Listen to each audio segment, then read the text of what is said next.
할렐루야. 여러분은 어떤 이야기를 많이 하면서 살아가십니까? 사람들이 하는 이야기들을 들어보면 자기의 생각을 아주 분명하게 이야기를 많이 잘 합니다. 무슨 교육 이야기도 하고, 또 부동산 정책 이야기를 하기도 하고, 청년 정책 이야기기도 하고, 저출산에 대한 이야기도 합니다. 너무나 당당하게 자신 있게 그렇게 말을 하죠. 어제는 토요일 날 날씨가 상당히 좋았지 않습니까? 식사를 하고 제가 아주 단풍이 잘 든 카페가 있다 그래서 그 카페에서 커피를 한 잔 가지고 나와서 야외에서 이렇게 앉아서 커피를 마시고 있었습니다. 그런데 그 옆에 테이블에 50대로 보이는 남녀 한 5분이 아주 크게 강하게 자신 있게 5명이 다 똘똘 뭉쳐서 하나가 되어서 무슨 이야기를 하는가 하면 정치 이야기를 하더라고요. 너무나 분명하게 5명 모두 다 자기들이 생각하는 것이 맞다고 주장을 하면서 정치 이야기를 하는데, 그 정치 이야기를 20분 동안 옆에서 계속 듣고 있었습니다. 젊은 사람들은 드라마 이야기, 연예인 이야기를 할 겁니다. 그런데 이렇게 각자 자기가 가진 이야기를 당당하고 자신 있게 그렇게 이야기를 하다가도 종교 이야기가 나오면 우리 서로 종교는 강요하지 말고 자기가 그냥 믿는 대로 진심으로 믿으면 되는 거 아니냐, 이렇게 이야기를 합니다. 그래서 남에게 종교를 강요하는 사람은 별로 객관적이거나 인격적이지 않은 사람처럼 보여지게 되는 거죠. 오늘 처음 오신 여러분도 각종 회유와 협박에 의해서 오늘 여기 오신 건 아니시겠죠? 그죠? 종교 이야기는 대부분 사람들이 그렇게 말을 하죠. 종교 이야기는 다 똑같은 거 아니냐? 착하게 살라고 하는 이야기 아니냐라는 이야기를 합니다. 또한 그뿐만 아니라 여러분이 싫어하는 종교는 대부분 여러분이 싫어하는 사람이 그 종교라고 말하면 여러분 싫어하는 사람들도 많을 거예요. 내가 싫어하는 그 사람이 기독교라서, 내가 싫어하는 그 사람이 교회를 다녀서 나는 기독교가 싫다라고 말하는 사람들도 있을 겁니다. 그래서 종교를 가진 사람은 좀 편향적이다, 자기가 믿고 싶은 대로 믿는다라는 생각을 가지면서 종교를 가지지 않는 것이 훨씬 더 객관적이고 편향되지 않은 사람이다 라는 것을 이 세상 사람들은 그렇게 많이 말을 하더라고요. 그런데 여기서 우리는 한번 생각을 해봐야 됩니다. 여러분, 다른 것은 그렇게 당당하게 말하면서 왜 종교는 말하면 안 될까요? 왜 종교는 자기가 믿는 것에 대해서 말하면 편향적인 사람이 될까요? 앞에서 말씀드렸던 것처럼 여러분, 정말 우리는 진심으로만 믿으면 다 종교는 똑같을까요? 그런데 그 전에 여러분 가만히 생각해 보면 진심으로 믿는다는 말을 하기 전에 우리가 생각해 봐야 될 것은 진심으로 무엇을 믿느냐가 더 중요한 문제 아닐까요? 무엇을 믿느냐라는 것을 먼저 생각해 보고, 무엇을 믿느냐라는 것이 내가 믿고 있는 바가 진리라면 그 진리를 여러분 어떻게 해야 됩니까? 진심으로 믿어야 되는 거죠. 우리는 내용은 상관없고 대부분 뭐라고 생각하는가 하면 진심으로 믿는 게 진짜 믿는 거고, 진심으로 믿으면 어떤 종교든 간에 다 똑같은 거 아니냐라고 말을 하는 거죠. 그러나 여러분, 다릅니다. 여러분, 종교가 다 똑같냐? 똑같지 않습니다. 그리고 그뿐만 아니라 종교를 가지고 오지 않는 것이 정말 객관적인 그러한 삶을 사는 것일까? 그것도 정답이 아닐 것입니다. 오늘 본문 디모데후서 3장 1절에서 5절 말씀을 보면 2절에 이런 말씀이 있어요. 이렇게 말합니다. 사람들은 자기를 사랑하며. 여러분, 우리는 이 세상에 TV만 틀면 뭐라고 말해요? 너 자신을 사랑해라, 그렇게 말해요. 근데 자기를 사랑하는데, 자기를 사랑하는 사람들이 여러분 어떻게 되는가 하면 돈을 사랑해요. 자랑하고 뽐내고 교만해요. 하나님을 모독하고 부모에게 순종하지 않아요. 3절에 보니까 무정하고 원한을 풀지 아니하고 비방하고 어디까지 가요? 난폭한 모습을 보여요. 자기를 너무너무 사랑하는데 자기를 사랑하는 모습이 왜 이렇게 난폭하고 원한을 풀지 않고 비방하고 이런 모습으로 나타날까요? 요즘 TV에도 워낙 상담 프로그램들이 많아서 그런 프로그램을 열 때마다 자기 자신을 사랑하십시오 이렇게 말하는데, 자기 자신을 사랑하는 이 모습이 왜 이런 모습으로 나타나게 되냐는 거죠. 오늘 돌아서라라는 제목인데, 오늘 제가 이런 삶, 자기 자신만을 사랑하는 삶에서 돌아선 한 사람을 여러분에게 소개해 드리고 싶습니다. 성경에 보면 사울이라고도 불리고 바울이라고 불리는 한 사람이 있습니다. 이 사람은 우리로 설명해 보면, 가문으로 보면 아주 뼈대 있는 가문입니다. 쉽게 말하면 여러분 경기고등학교를 나오고요, 서울대 법대를 나왔습니다. 서울대 법대를 공부하면서 서울대 종교학과를 복수 전공했고, 모두 다 수석을 했습니다. 그러니까 법으로도 종교적으로도 어떤 사람이에요? 완벽한 사람이에요.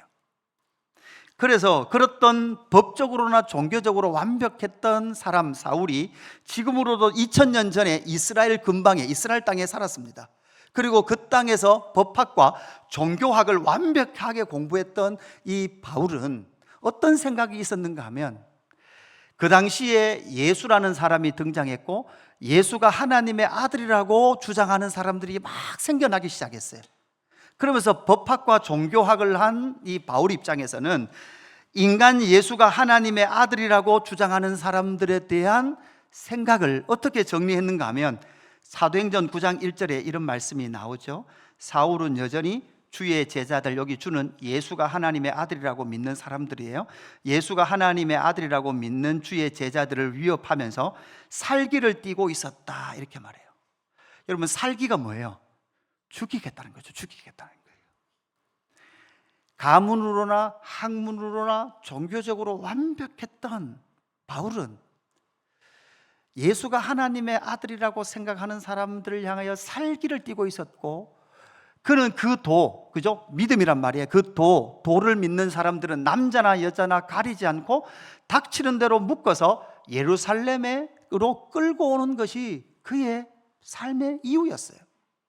그래서 이 사람들을 잡기 위하여서 가는 길에, 다메섹으로 가는 길에 사실은 누구를 만나느냐? 그는 눈이 어두워지고 그 밝은 빛 가운데 예수라는 존재를 만나고 나서 사도행전 9장 20절 말씀에 보면 이렇게 말을 하고 있습니다. 그런 다음에 그는 곧 여러 회당에서 예수가 하나님의 아들심을 뭐했다? 선포했다. 요 사건 전까지는 어땠는가 하면, 예수가 하나님의 아들이라고 주장하는 것들은 다 죽어야 돼 라고 생각했던 사람이에요. 그랬던 사람이 어느 순간 바뀌어서 뭐라고 주장하는가 하면, 예수가 하나님의 아들이다라는 것을 사람들 앞에서 말하기 시작하는 거예요. 바울은, 이 사람은 어디에서 돌아섰을까요? 어떤 상태에서 어떤 곳으로 돌아섰을까요? 그 전에 바울 자기는 법학을 공부했고 종교학을 공부했기 때문에 자기는 아무리 법적으로 생각해봐도 죄가 없는 사람이었어요. 종교적으로 생각해도 죄가 없는 사람이었어요. 그런데 이 바울은 알게 되었어요. 뭐를 알게 됐는가 하면 바로 자기가 죄인이라는 것을 알게 되었습니다. 그러면 죄가 뭔가? 여러분, 그림을 한번 보여주시죠. 그림을 보여주시면 식탁이 하나 있습니다. 하나님이라는 분이 계셨고, 하나님께서 사실은 이 땅을 창조하셨습니다. 누구를 위해서 창조하셨을까요? 여러분, 앞에 보면 여기 과일 있죠. 여러분, 이 과일 사실 누가 먹는 겁니까? 사람이 먹는 겁니다. 저와 여러분은 사실 오늘 생명을 유지하기 위해서는 내 스스로 생명을 유지할 수 없습니다. 타자의, 다른 생명의 희생을 통해서 우리는 생명을 유지합니다. 여러분, 아침에도 식사하셨죠? 그죠? 쌀도 생명이었어요. 벼도 생명이었습니다. 그 생명이 가을에 싹둑 잘리고, 그 싹둑 잘린 그 벼가, 그죠? 쌀을 만들어서 우리에게 제공해 줌을 통해서 우리의 육신의 생명이 유지되는 거예요. 내 혼자 사는 것이 아니라 타자의 희생을 통해서 저와 여러분은 생명을 유지하면서 살아가는 거죠. 그래서 하나님은 사실 이 모든 만물을 만드셨어요. 그리고 하나님은 저 식탁에 앉으셔서 당신의 형상과 모양대로 사람이라는 존재를 만들어서 사람과 함께 교제하면서 하나님께서 만들어주신 이 풍성함을 누리며 살기를 하나님은 원하셨던 거예요. 여러분, 그러고 보니까 여러분, 우리 안에 사람 안에만큼은 여러분 때로는 선한 모습이 있죠. 선한 모습. 막 사랑하고 싶고, 어려운 사람 만나면 막 도와주고 싶고, 사실 그런 모습들이 사실 어디에서 나온 걸까요? 하나님은 사람을 하나님의 형상과 모양대로 만드셔서 저 식탁의 자리에 앉아서 만드신 하나님과 함께 당신의 하나님의 형상과 모양이니까요, 하나님의 형상과 모양대로 그렇게 있으면서 식탁의 교제를 나누기를 원하셨던 거지. 여러분, 부모님들 결혼해서 제일 기뻤던 게 남편을 만나서도 기뻤지만, 그러나 정말 기뻤던 것은 여러분을 닮은 자식이 태어나니까 정말 기쁘지 않았습니까? 여러분, 그 자식이, 여러분 연배 있으신 분들은 이제 다 떠났죠. 이제 다 직장을 떠나서 새로운 가정을 떠났어요. 그런데 자식이 집에 온다 그러면 부모님들, 어머니들 뭐부터 하십니까? 그죠? 반찬부터 해요. 우리 아들 좋아할 반찬. 왜? 식탁의 교제를 나누기 위해서. 그랬던 하나님께서 이 만물을 만드셨고, 하나님의 형상과 모양대로 만든 사람과 함께 하나님께서는 이 창조와 함께 이 만물과 식탁의 교제를 나누면서 그들과 관계를 맺고 싶었습니다. 그랬던 하나님이셨지만 인간은 그것을, 하나님의 존재를 싫어했습니다. 왜냐하면 인간은 거짓말이라는 것에 속았습니다. 거짓말에 속았는데, 어떤 거짓말에 속았는가 하면 네 가지 거짓말이 나와요. 인간 안에 있는 네 가지 거짓말이 있는데, 첫 번째는 뭔가 하면 죽지 않는다라는 거예요. 죽지 않는다. 여러분, 여기 계신 분들은 어떤 한 사람도 사실은 죽음을 아는 사람은 아무도 없어요. 여러분, 죽음을 아십니까? 죽음을 경험해 보셨습니까? 그죠? 대부분 죽지 않을 것처럼 하고 살아가십니다. 죽은 사람 외에는요, 죽음이 뭔지를 아는 사람은 아무도 없어요. 그런데도 불구하고, 죽음이 뭔지도 모르는데 불구하고 우리는 사실을 다 아는 것처럼 그렇게 살아가죠. 두 번째는 눈이 밝아집니다. 눈이 밝아지죠. 여러분, 인간의 이성이 최고예요. 여러분 보세요. 바울이 서울대 법학과 나왔다 그랬잖아요. 대한민국에도 최고 수재들이 가는 데가 어딥니까? 서울대 법학이에요. 근데 서울대 법대에서 똑같은 교과서로 똑같은 교수님들과 함께 배웠어요. 그런데 그렇게 배웠는데도 불구하고 법을 보는 관점이나 법을 판결하는 게 여러분 똑같아요? 달라요? 달라요. 여러분, 물어봅시다. 대한민국이 정말 법대로 통치되고 있나요? 법은 정말 공의로운가요? 여러분, 우리는 그렇지 않다라는 것을 우리는 인생을 살면 살수록 경험하게 되는 거죠. 눈이 밝아 선악을 알게 된다 했습니다. 선악을 알게 되는데, 여러분, 선악을 알아야 되죠. 선악을 알아야 되는데 선악은 기준이 다 달라요. 여러분, 살다 보면요, 어떤 한 사람이 있어요. 여기 앞에 있는 저도 있어요. 저기 있는데 저를 평가하는 게 다 달라요. 어떤 사람은 저를 아주 좋은 사람이라고 말하기도 하고, 어떤 사람은 저를 아주 나쁜 사람이라고도 말하기도 해요. 왜 그러냐는 거예요. 왜 그런가? 선악을 각각 자기 기준을 가지고 있기 때문에 인간은 끊임없이 선과 악에 대한 그러한 싸움을 하면서 갈등을 겪으면서 이 땅을 살아가는 거죠. 네 번째는 하나님 같이 된다. 결국 여러분, 인간이 하나님을 떠나서 하나님이라는 존재 싫어요 라고 생각하면서 갔던 것은 결국은 자기도 뭐처럼 되고 싶은 거예요? 하나님처럼 되고 싶은 거예요. 여러분, 오늘 본문에 보면 자기를 사랑하는데, 자기를 사랑하는 모습이 제일 먼저 뭐로 나와요? 돈을 사랑하는 모습으로 나와요. 대한민국은 지금 새로운 종교가 하나 있어요. 대한민국은 새로운 종교가 하나 있는데 무슨 종교일까요? 돈이라는 종교예요. 돈이 왜 좋냐 하면, 돈은 나를 뭐처럼 만들어줄 수 있어요? 하나님처럼 만들어줄 수 있다고 생각해요. 우리 부모님들 대부분 자녀들에게 돈을 많이 못 줘서 억울한 부분들이 많을 거예요. 내 자식 돈이 있어서 과외를 더 시켰으면 더 공부 잘했을 건데, 내 자식 더 돈이 많았으면 더 결혼을 잘했을 건데. 그러나 여러분, 그렇지 않습니다. 여러분, 끊임없이 스스로 하나님처럼 되려고 했던 그 인간은 그리스 로마 신화에 나오는 시지푸스 신화처럼, 그림을 보시면 이렇죠. 시지푸스가 돌을 굴려서 산 꼭대기로 올라가죠. 얼마나 힘들겠습니까? 그렇게 올라가는데 산 꼭대기까지 올라갔잖아요. 근데 산 꼭대기에 올렸던 저 돌이 어떻게 돼요? 산 반대편으로 또르르 굴러 내려가요. 다시 반대편에 가서 열심히 뭐를 해야 되는 거예요? 산 위로 올라야 되는 거예요. 이것을 무한 반복하는 거예요. 직장생활, 가정생활 정말 어렵고 힘듭니다. 선을 추구하는 내 안에 바로 착하고 선하게 살려고 하는 그런 내 모습도 있지만, 그것은 너무나 어렵고, 여러분, 선을 추구하는 것은 너무나 어렵고 악을 추구하는 것은 너무나 쉬운 제 자신을 발견해요. 사람은 가만히 두면 악을 자연스럽게 행하는 거죠. 이렇게 무한반복 힘든 이 땅의 삶을 사는 자들에게 하나님은 예수님을 보내시고 뭐라고 말씀하시느냐? 2000년 전에 이스라엘 땅에 오신 예수님은 마태복음 11장 28절에 이렇게 말씀하고 있습니다. 우리 같이 읽어볼까요? 같이 읽습니다. 시작. 수고하고 무거운 짐진 자들아 다 내게로 오라. 아멘. 여러분, 이 말씀에서 독특한 거 있지 않습니까? 수고하고 무거운 짐 졌다는 것은 모든 사람들이 다 알아요. 여러분도 지금 느낄 거예요. 수고하고 무거운 짐, 인생 자체가 수고롭다는 것을 알 겁니다. 그런데 많은 종교는 이렇게 말합니다. 수고하고 무거운 짐 졌냐? 저기 가봐라. 수고하고 무거운 짐 졌냐? 갓바위 가봐라. 불국사 가봐라. 그죠? 이렇게 말을 할 겁니다. 그런데 예수라는 사람이 2000년 전에 이 땅에 와서 뭐라고 말하는가 하면 수고하고 무거운 짐진 자들아, 뭐라고 말해요? 다 내게로 오래요. 내게로 오라는 거예요. 누구에게로? 예수님에게 오라는 거예요. 이렇게 말할 수 있는 예수라는 그 존재는 어떤 존재냐는 거예요. 왜 예수라는 존재를 교회에서는 그 예수를 믿냐는 거죠. 여러분, 앞에서 그림을 보여드렸습니다. 식탁이 있어요.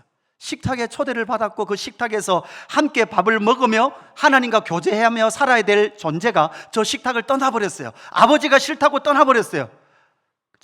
내가 스스로 하나님 되겠다고 그렇게 선언하며 떠나버렸습니다. 자기 마음대로 자기가 신이 되어 살고 싶은 인간이 되었습니다. 그럴 때 에베소서 5장 1절 바울이라는 사람이 이렇게 글을 씁니다. 하나님은 하나님의 기뻐하시는 뜻을 따라 예수 그리스도를 통하여 우리를 하나님의 자녀로 삼으시기로 예정하신 것입니다. 다시 뭐라고요? 다시 우리를 하나님의 자녀 삼기를 원하신대요. 여러분, 저 식탁에는 누가 앉아요? 자녀가 앉아요. 아들들이 앉아요. 가족이 앉아요.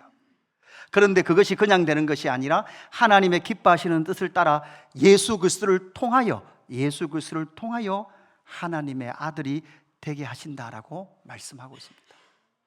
성경에 보면 예수님이 비유를 하나 들어요. 아주 부잣집에 아들이 둘이 있었어요.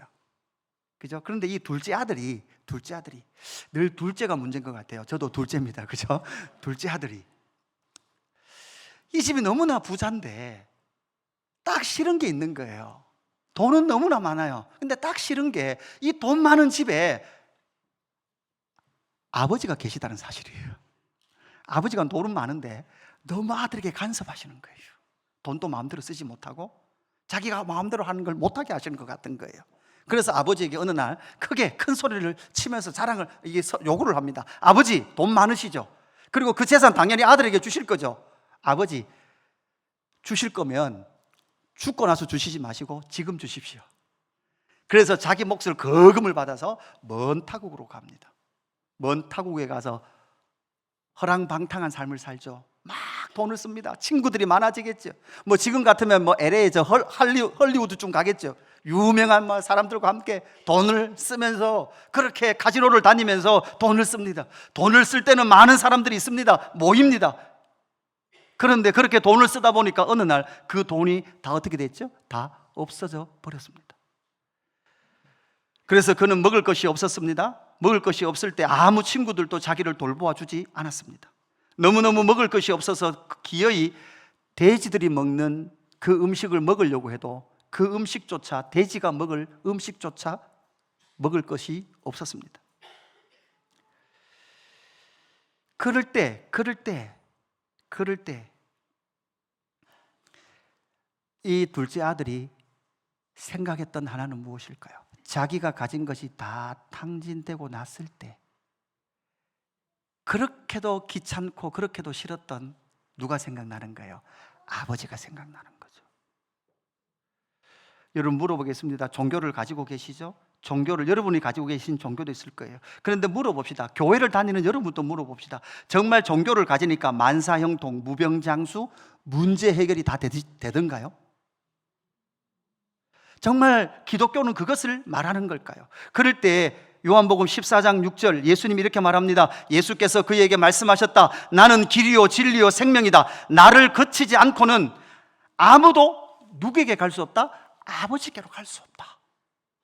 예수님께서 이 땅에 오신 이유는 자기를 통하여 이제 누구에게 갈 길을 여시기 위하여 오셨던 거예요? 그렇게 부요하셨던 아버지께로 돌아갈 길을 여시기 위하여 예수님은 이 땅 가운데 오셨다라는 것을 말씀하고 있는 거죠. 여러분, 그렇습니다. 말세에 고통할 때가 돌아오는데 모든 사람들이 자기를 사랑해요. 여러분, 그렇죠? 대한민국이 얼마나 살기가 좋아졌습니까? 제가 생각해도 살기가 너무 좋아졌어요. 여러분, 어르신들 계신데요, 저는 시골에서 자라서 자주 말씀드리지만 통일벼도 기억나요? 통일벼, 그죠?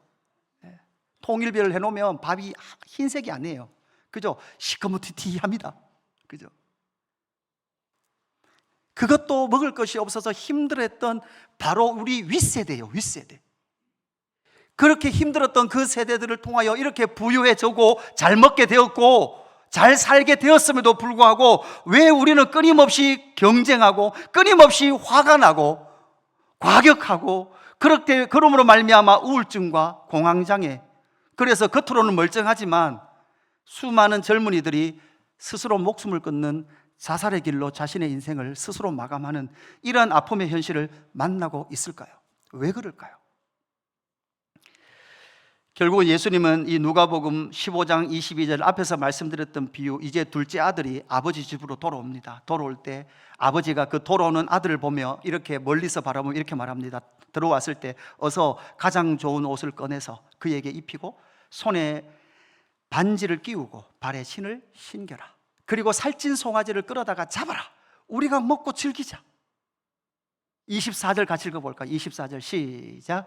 나의 아들은 죽었다가 살아났고 내가 잃었다가 되찾았다. 그래서 그들은 잔치를 벌였다. 아멘. 네. 여러분, 오늘 여러분을 초청한 이 행사 이름이 식구초청이에요. 여러분, 같이 식사를 하는 거죠. 왜 같이 식사를 합니까? 한 아버지가 계시니까 그 하나님 아버지께서 저와 여러분을 다시금 초대하신 거예요. 누구를 통하여? 예수 그리스도를 믿을 때 우리는 다시금 이 놀라운 초청에 응할 때 하나님께서 우리의 아버지가 되시는 그 삶, 그 은혜의 식탁의 교제로 다시금 저와 여러분을 초대하고 계시다는 거죠. 진리를 알지니 진리가 너희를 자유케 하리라. 여러분의 삶이 자유롭습니까? 정말 자유롭습니까? 종교를 가져도 자유로울까요? 그러나 예수님은 이렇게 말씀합니다. 진리를 알지니 진리가 너희를 자유케 하리라. 왜 자유로운가 하면, 여러분, 둘째 아들은요, 아버지를 벗어나는 게 자유라고 생각했어요. 하나님을 벗어나는 게 자유라고 생각했어요. 내 마음대로 하는 게 자유라고 생각했어요.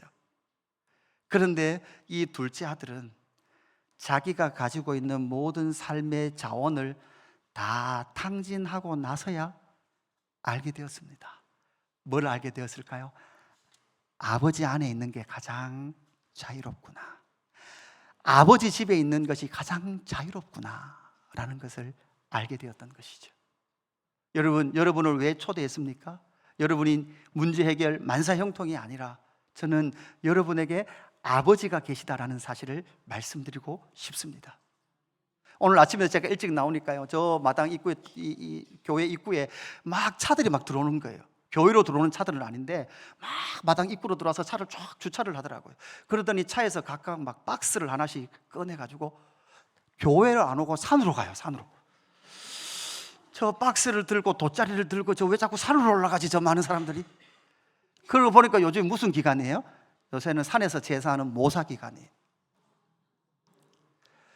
아버지께 효도해야 됩니다. 부모님께 반드시 효도해야 돼요. 근데 보세요, 내 아버지 위에 아버지, 할아버지, 할아버지 위에 또 할아버지, 또 그 할아버지 위에 또 할아버지, 증조, 고조, 또 고고조, 고고조 할아버지. 그러면 그 사람은 언제, 어떻게, 무엇으로부터, 누구로부터 시작되었을까? 진짜 인간이라는 그 존재의 시작, 그 시작은 바로 하나님 아버지로부터 시작되었다라는 것이 성경이 가르치고 저와 여러분이 믿어야 될 바인 줄로 믿습니다.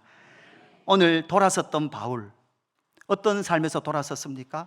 자기를 사랑하는데, 자기를 사랑하는 게 돈을 사랑하고 강팍해지고 더 날카로워지고, 그것이 아니라 하나님을 사랑하는 그 길로 돌아섰고 그 하나님 아버지께로 돌아가는 그 길에 섰을 때 바울은 자기의 마지막 죽음 직전에 편지를 쓰는데, 글을 쓰는데 이렇게 씁니다.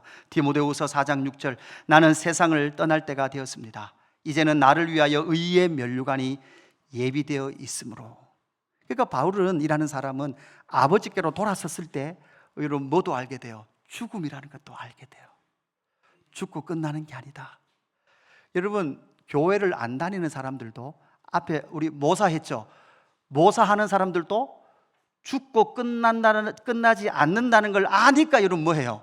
모사하는 거예요. 그 사람들도 죽음이 끝나는 게 아니구나라는 걸 아는 거예요. 근데 성경에서 정확하게 말하고 있습니다. 이제는 나를 위하여 의의 면류관이 예비되어 있으므로 의로운 재판장이신 예수님께서, 주님께서 그날에 그것을 나에게 주실 것이며, 나에게만 아니라 주님께서 나타나시기를 사모하는 모든 자에게도, 여러분 사망 이후에도 참 생명, 아버지 품을, 아버지의 나라를, 아버지와 함께 식탁의 교제를 나누는 그 자리에 저와 여러분이 있게 하실 줄로 믿습니다. 오늘 말씀을 정리하기 원합니다. 아버지께로 돌아선 바울의 삶 한 사람을 제가 소개해 드렸습니다. 그리고 한 부분만 더 소개하고 말씀을 마칩니다. 사진을 보시면 여러분 아시죠? 박이 형제라는 사람입니다.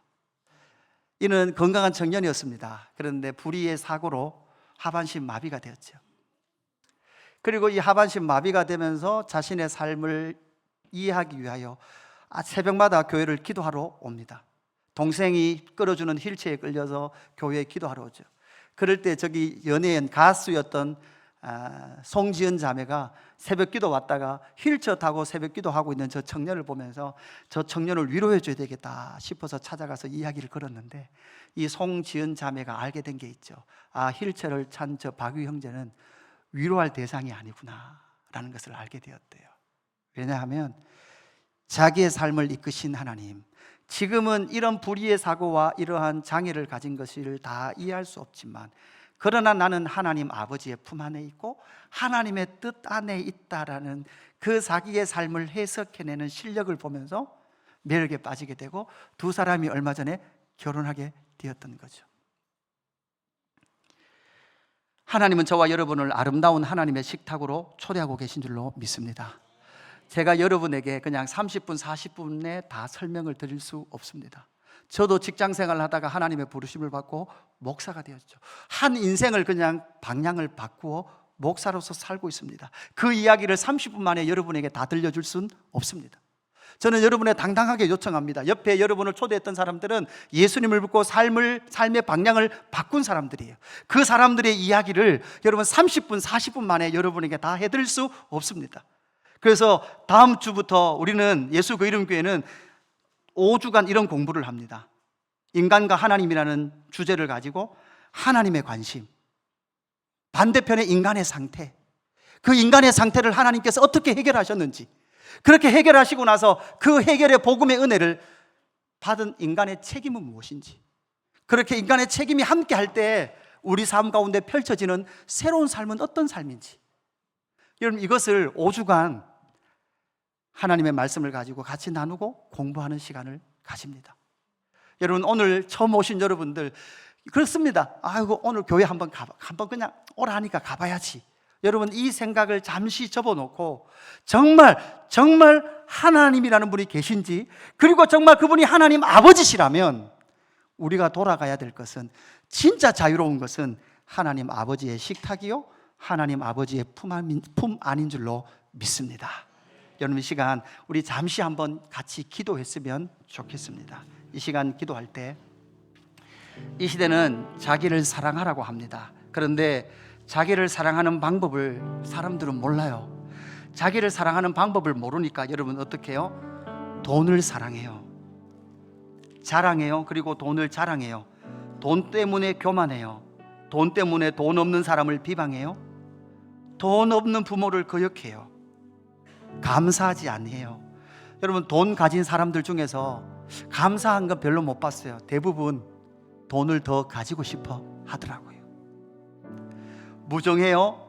원통함을 풀지 아니해요. 모함해요. 사나워요. 그럼 이게 오늘을 살아가는 한국 사회의 현실 아닐까요? 너무너무 사람들이 사납습니다. 이런 상황 가운데에서 다시금 저와 여러분을 아버지 하나님께로 돌이키도록 길을 여신 분이 계십니다. 그분이 바로 예수 그리스도인 줄로 믿습니다. 주 예수를 믿으라. 그리하면 너와 내 집이 구원을 얻으리라. 진리를 알지니 진리가 너희를 자유케 하리라. 수고하고 무거운 짐진 자들아 다 내게로 오라. 내가 너를 쉬게 하리라. 이렇게 말하는 예수를 믿고 알아가는 저와 여러분 되기를 주님의 이름으로 축복합니다. 우리 잠시 기도하겠습니다.